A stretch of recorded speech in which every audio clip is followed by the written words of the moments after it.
Olá, no programa Em Discussão, vamos falar de uma das drogas mais devastadoras que a sociedade moderna vem conhecendo, o crack. Quando ele está usando o crack, ele faz isso, põe no cachimbo.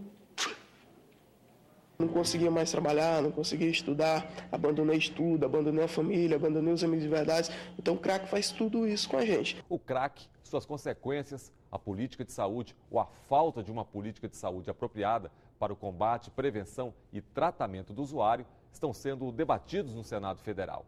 Uma comissão temporária foi criada especialmente para tratar da questão das drogas.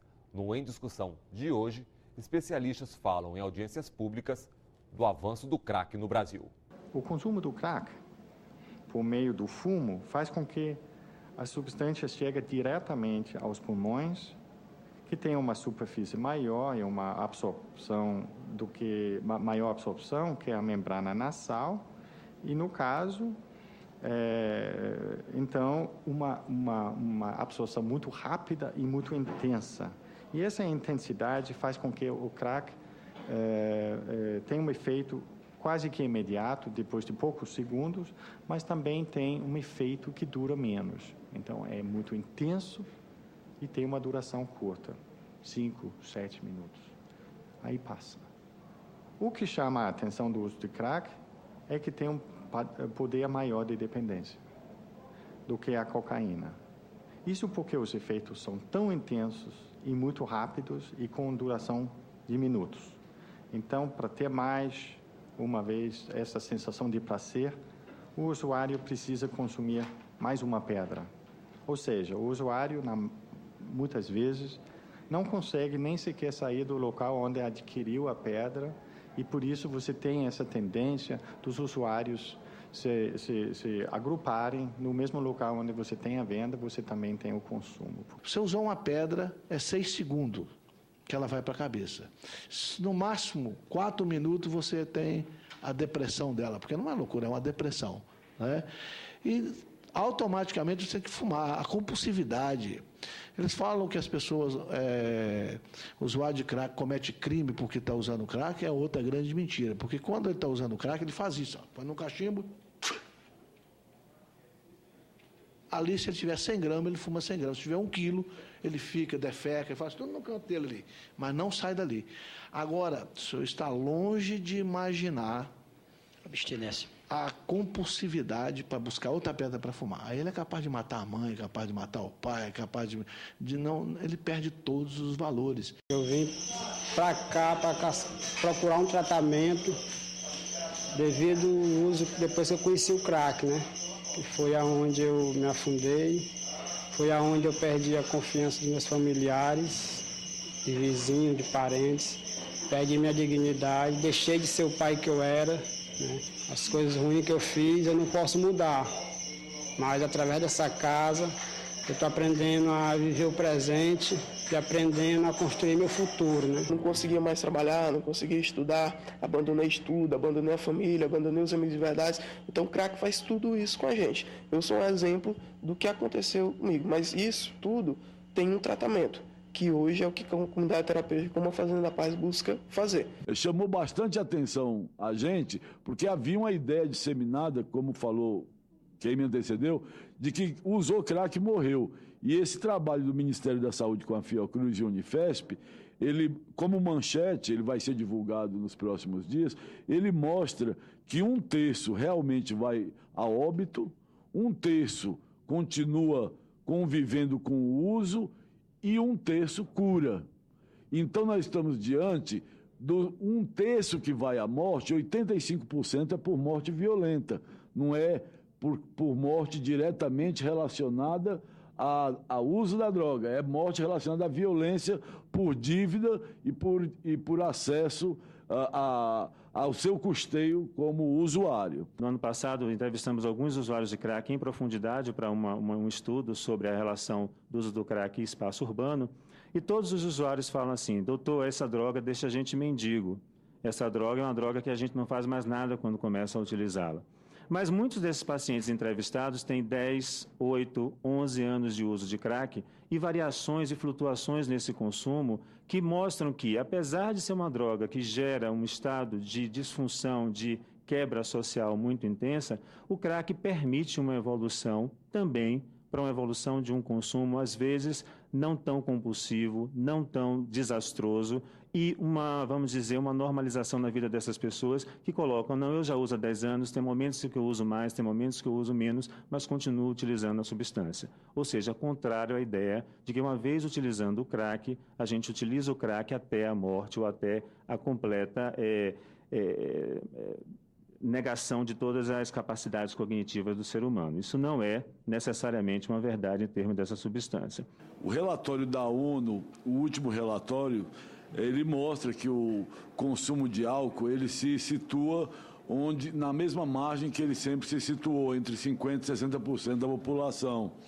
O cigarro, ele vem caindo, graças àquelas campanhas, ele já foi da ordem de 40%, está na ordem de 25%. A maconha no mundo, houve uma diminuição de produção, mas os usuários, eles migraram dos 3% de sempre, eles migraram uma parte nos países ricos para as anfetaminas. Então, segundo a ONU, a droga que mais aumentou a incidência foram os estimulantes do sistema nervoso central para países ricos. Para países pobres, o subproduto da cocaína. A questão de querer dizer que o crack não é epidemia, eu quero salientar que o Ministério da Saúde reconhece que existe 1% de brasileiros com crack, são 2 milhões de pessoas. A ONU trabalha para o Brasil com 3%, são 6 milhões. No caso do Rio Grande do Sul, só citar um caso particular, a Federação dos Municípios levantou e constatou que 70% dos municípios há ocorrência de crack, em 70% dos municípios. 70% no Rio Grande do Sul, que é 495 municípios. Lá no Piauí, nós vamos ter um encontro agora com os municípios, né? 99% dos municípios do Piauí estão infestados do crack. Em relação às comunidades indígenas citadas pela senadora, a gente tem observado, não tem dados estatísticos que comprova em sistemas oficiais, que comprova o aumento da prevalência de uso de droga dentro das comunidades.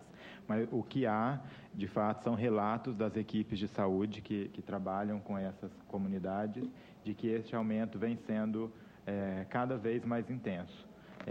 Destaca-se, em primeiro lugar, o consumo de álcool como o maior problema desses povos indígenas e seguido pela forte entrada do uso de drogas, de todos os tipos de drogas, inclusive o crack, principalmente por se tratar de populações com baixo poder aquisitivo, que vivem em situações sociais muito desfavoráveis e que não teriam condições de adquirir drogas mais caras. Então, o crack tem tido uma presença, uma penetração muito intensa entre os povos indígenas.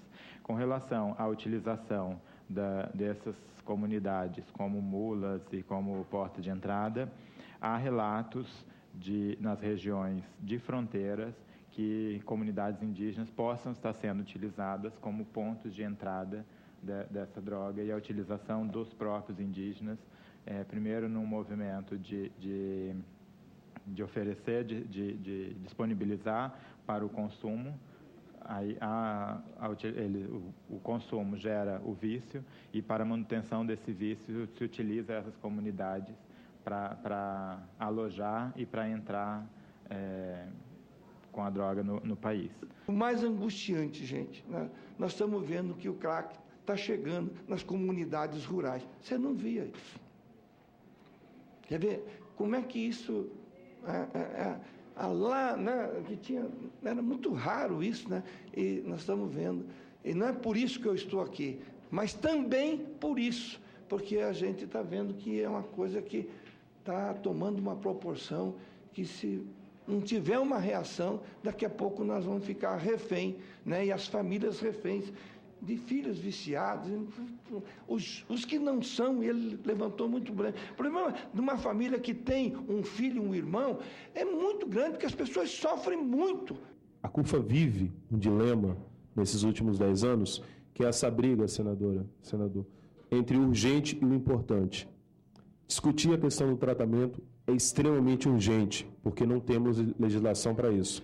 Trabalhar com a prevenção é extremamente importante. Então, tem horas que a nossa cabeça ela vai prestar mais atenção no urgente, tem hora que vai prestar mais atenção no importante. Eu puxo carinhosamente para olharmos para o jovem que é usuário, mas se um jovem na família é usuário, os outros 4 filhos que não são, muitas vezes são prejudicados. Então, nós temos também que voltar os olhos para aqueles jovens que não usam, porque se eles verem que a sociedade só está olhando para o usuário, ele vai dizer, olha, poxa, então eu vou virar usuário que a sociedade vai olhar para mim. No próximo bloco, o depoimento de quem foi usuário de drogas e hoje recupera crianças e adultos. E o trabalho e a polêmica em torno das comunidades terapêuticas. A gente volta em instantes.